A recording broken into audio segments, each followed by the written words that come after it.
Hello les gars, j'espère que vous allez bien. Bienvenue sur la chaîne. Déjà, premièrement, abonne-toi parce que tu vas aimer. Tu vas aimer ce que tu vas voir. Donc déjà, commence à t'abonner. N'oublie pas le pouce et n'oublie pas également d'activer la cloche. C'est dit, c'est fait. Maintenant, place à la vidéo. Donc la vidéo d'aujourd'hui, ce sera une petite vidéo réaction sur une petite séquence que j'ai récupérée sur Instagram. Et je crois que la séquence, c'est une vidéo de la chaîne en face de toi. Si je me trompe, n'hésitez pas à me rectifier en commentaire. Alors déjà, moi je comprends pas les mecs, vous allez m'expliquer dans les commentaires, hein, parce que là je vais être très virulente. Tu vis chez ta mère. Le seul diplôme que t'as, c'est ton permis.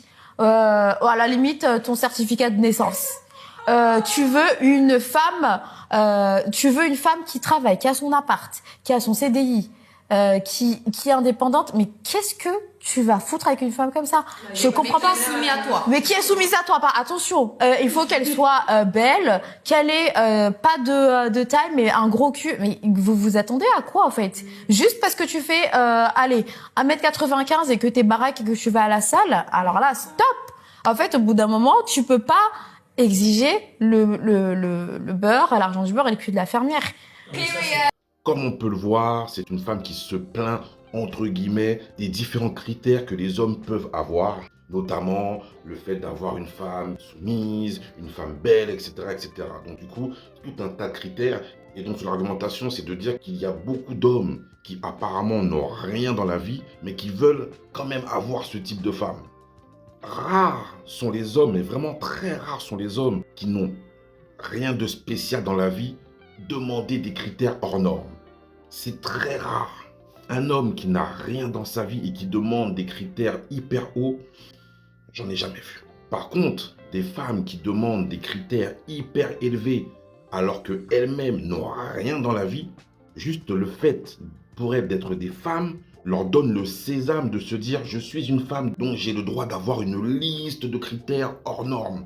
Et ça, je le vois beaucoup plus chez les femmes. Mais le sujet de la vidéo n'est pas de rentrer en guerre, qui a le plus de critères, qui a le moins de critères. Le but de la vidéo est de faire quelque chose de constructif. La première chose, et une chose qui est très importante pour moi, c'est qu'il faut avoir les moyens de ces critères. Plus vous avez de critères, et plus vous devez avoir les moyens d'assumer ces critères. Exemple, quelqu'un qui roule en Lamborghini doit avoir les moyens de rouler en Lamborghini. Payer l'assurance, mettre de l'essence. Parce que l'essence d'une Lamborghini, c'est pas l'essence que tu mets dans une Twingo. Payer l'entretien régulier de la voiture. Tout un tas de choses qui font que si tu veux rouler en Lamborghini, eh bien derrière, tu dois avoir les moyens de rouler dans cette voiture.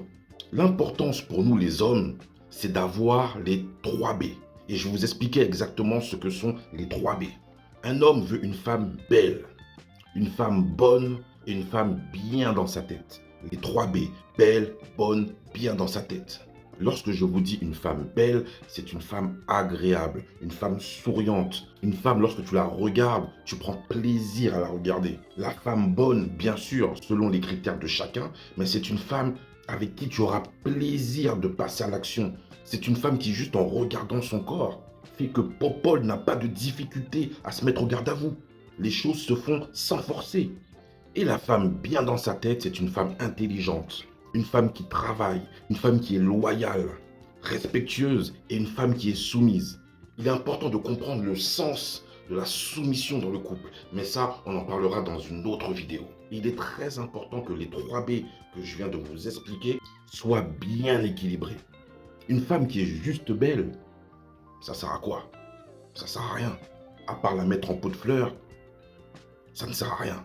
Une femme qui est uniquement bonne, ça ne sert à rien. Pareil, tu vas la prendre uniquement pour faire tes affaires et basta. Une femme qui est uniquement bien dans sa tête, ça ne sert à rien non plus. Parce que quand tu vas la regarder, tu vas te dire, bon, elle est bien dans sa tête. Par contre, elle n'est pas du tout à mon goût physiquement. Quand je la regarde, je tourne la tête. Son corps n'est pas à mon goût. Certes, on va avoir de bonnes discussions, mais ça va juste s'arrêter à ça. Je pense que dans l'extrait, elle n'a pas tout à fait tort. Il est important de peser les mots. Et les reproches qu'elle peut faire à certains hommes, on pourrait faire les mêmes reproches à certaines femmes. Car la femme doit également avoir les moyens de ses critères et doit également travailler sur elle-même pour pouvoir accéder à un certain type d'homme.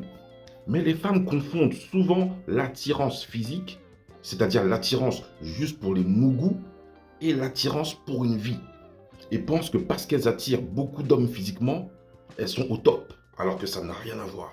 En résumé, je pense qu'il est très important de travailler sur soi, que ce soit mentalement que physiquement, il est très important de travailler sur soi. Le marché du dating, du célibat sont des marchés très concurrentiels. Et les réseaux sociaux ont augmenté encore plus la concurrence. Donc il est important de vraiment travailler sur soi si on veut avoir un certain type d'homme ou un certain type de femme. Et vous aurez beaucoup moins de problèmes avec tous ces débats de critères. Allez, ciao!